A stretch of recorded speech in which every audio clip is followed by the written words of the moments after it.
Hi everybody, I'm Julie Kerr, writer and director of the indie nerdy comedy Geekless Punk. You're about to watch a really great video on how you should totally be an indie filmmaker if you want to be. Welcome to the Julie Show. Okay, hey everybody, welcome to the Julie Show. I'm going to teach you how you should be an awesome indie filmmaker. So, I made a YouTube video about an indie film co-op here in San Francisco that used to exist.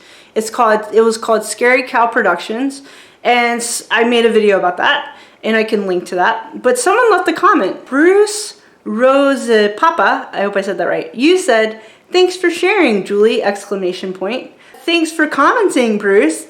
Exclamation point. Okay, so because of that comment, I'm gonna give you tips on how to be an indie filmmaker. Okay, the first thing you want to do if you want to be an indie filmmaker is you want to go ahead and start making movies. Buy a camera and make a movie. Okay, so I used to work, I was a caregiver for like 10 years, and I worked for people who had developmental disabilities, so some of them didn't have the physical ability to hold up a camera, and that's okay. You can still be a filmmaker. You're gonna get someone called a camera operator. They're gonna hold the camera, and you're just gonna tell them where to point the camera. So anyone can be a filmmaker. So step one to being a filmmaker: pick up a camera and start making movies. I double dog, triple dog, I dare you. I dare you. I double dog dare you to be a filmmaker. Okay, so you're gonna pick up a camera somehow. You can get them at Best Buy. You can borrow your friend's camera.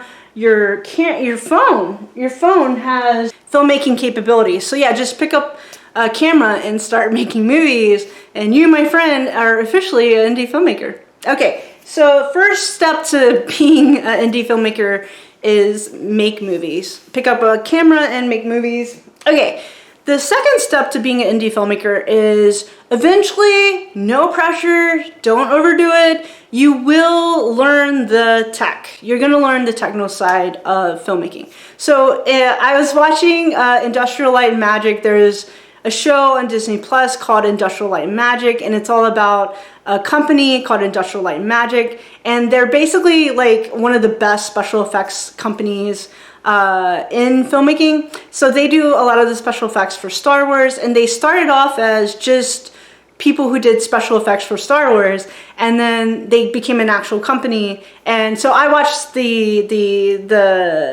there's like a whole series on it on Disney Plus, and I found it really interesting because I just did. But there's this part where George Lucas is surrounded by actual film, and he looks so frustrated. He's like, ugh! Okay, so one thing he says, and I think George Lucas is a genius, he says, it's so technical. I was like, yeah, filmmaking is like really, really, really technical. So, but listen, don't let that intimidate you.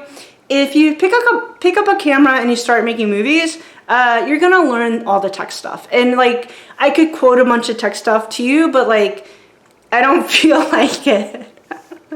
I don't feel like it, one. Two, I don't want to teach extensive filmmaking. I'd rather be making movies, but I definitely want to, but also just understanding, like, I can talk a little bit of techno, sorry, respectfully, mumbo jumbo, but I could be saying tech blah blah blah words, but you're just gonna learn that stuff, like exporting and blah blah blah. You're gonna learn all that tech stuff because you'll learn by doing. So do not let the technical side of filmmaking intimidate you, because the minute you start making movies, you're gonna like understand it. So for example, I'm not a cinematographer. It is not my calling in life to be a cinematographer, but I did some sort of lighting setup.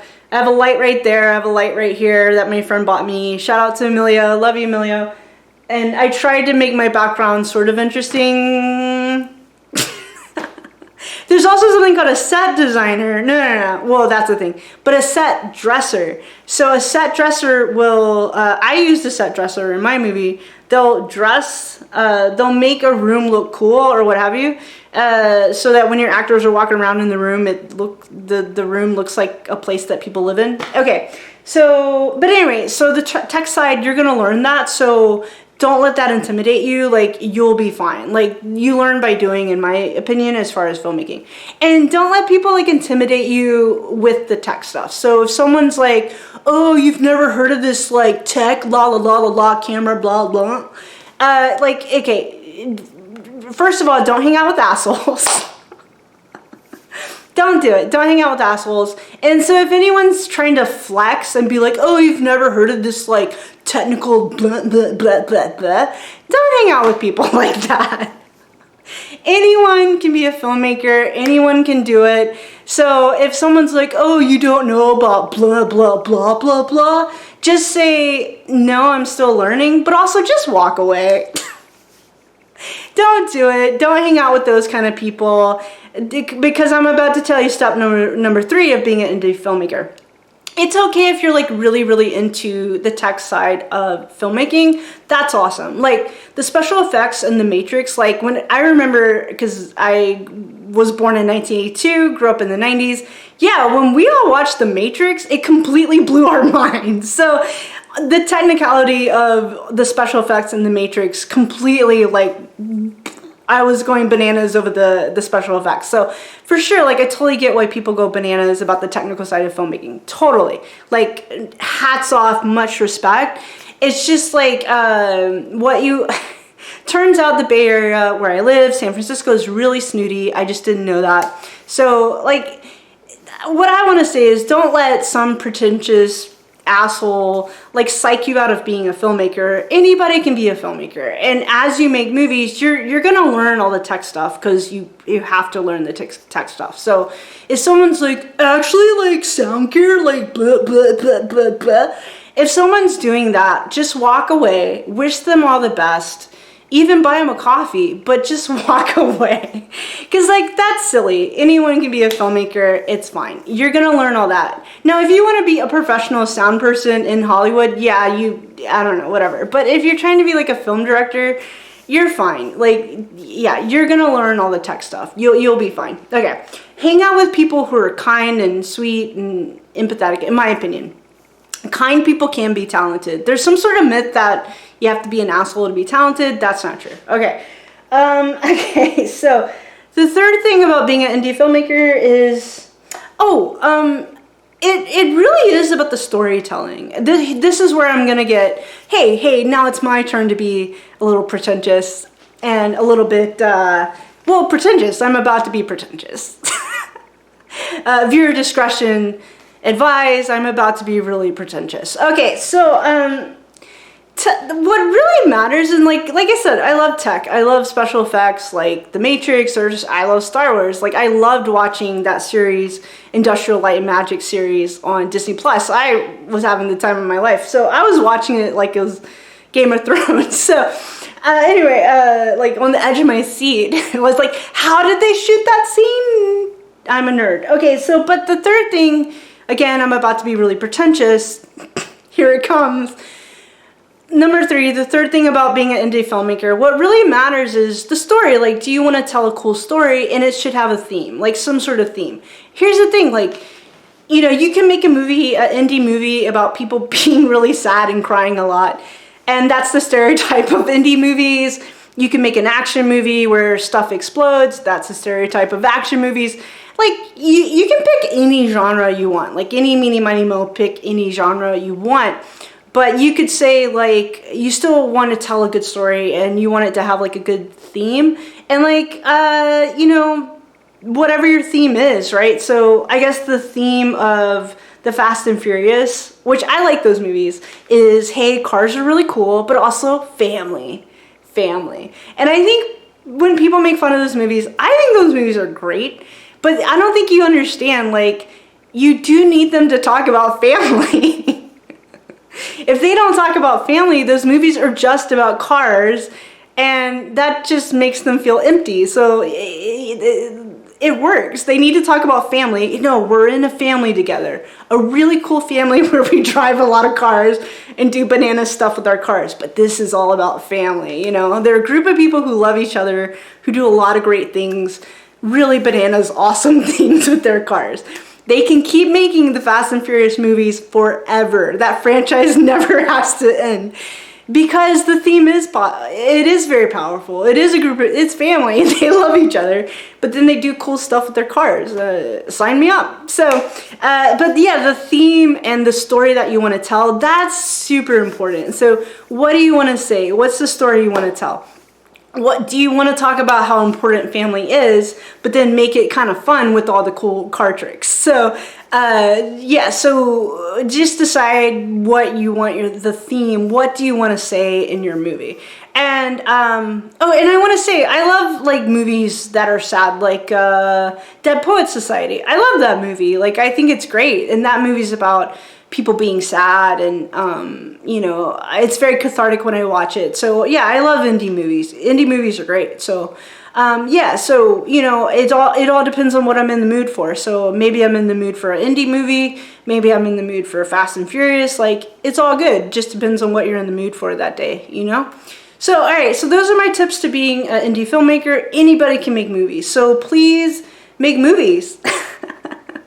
I dare you to make a short film. I dare you. Okay, so yeah, I want you to make movies. So make movies. You'll learn the tech side, and make sure you're telling stories, and that your stories have a theme. Like, what do you want to say in your film? That's the biggest thing. What are you trying to say? So you got to say something. You know, like I said, even the Fast and Furious movies, they're saying something. Family. It's all about family. I love those movies. Love them. They're so good. Okay, so, oh, and not to name drop, one of my friends is a second unit cinematographer for the Fast and Furious movies. So I have a sentimental attachment to those. Okay, so yeah, keep making movies, keep being awesome. Listen, the other thing about filmmaking, it is by its very nature a little bit pretentious. It just is, because like I was a caregiver for 10 years where I was, you know, cleaning up human feces. I'm sorry, but that's what I did, and it's okay. It was, you know, it was for people who needed help. They needed assistance, and I was happy to provide the assistance, totally. And but you know, there's nothing pretentious about being a caregiver or a nurse or anything like that, I don't think. But with movies, like, yeah, it's a little pretentious to make movies, and that's okay. Like, it's okay. But it's just, if you make it more important than it is, like, you're going to psych yourself out of doing it, and you should do it. And the reason why movies are important, one, they're super fun to watch, but two, like, you want to have something to say. That's the biggest thing. So I think I keep talking about the Fast and Furious. But those movies would be completely empty if they didn't talk about family. Even those movies have a theme. Okay, so you gotta have a theme. You gotta say something. Okay, in my opinion. And those movies make, you know, they're very successful. People love I love those movies. Okay, so yes. But yeah, it's okay. You know, oh my gosh, if I start making movies, am I gonna be a little bit pretentious? Yeah, you are. You are. You're going to be a smidgen pretentious, and that's okay. That's okay. You're gonna be okay. Just make sure you have something really awesome to say in your movie. That's all. That's all. Just say something cool in your movie. That's all I'm asking you to do. Okay, so I dare you to make a movie. I dare you to make a short film. I dare you to be a filmmaker. I dare you. Follow your dreams. Be awesome. Be great. Be cool. Everything's awesome. Be good to yourself. Be good to others. Make movies, etc., etc. Life is awesome. Yeah, okay. I'm Julie. I'm writer and director of the indie nerdy comedy Geek Less Punk. You can check out my website below. You can join my email list. You get immediately free stuff, free courses, classes, PDFs, that kind of thing. Also, there's a tip jar you can, for fun, if you want to help fund my next movie type of thing. I'm working on 2 features this year. I'm so excited. Okay, okay, I'm so excited. Okay. But anyway, so if you want to fund my next movie, that kind of thing, there's a tip jar. I'm trying to do a PayPal thing, but there's also a Patreon, and which I do script coverage, blah, blah, blah, that kind of thing. One-on-ones, I do one-on-ones.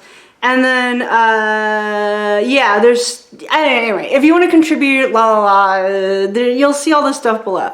Now remember, you're amazing, you're awesome, and I dare you to make a movie. Tomorrow, you can do this. Follow your dreams. It's pretty awesome. Okay, thanks. Talk to y'all later. Bye.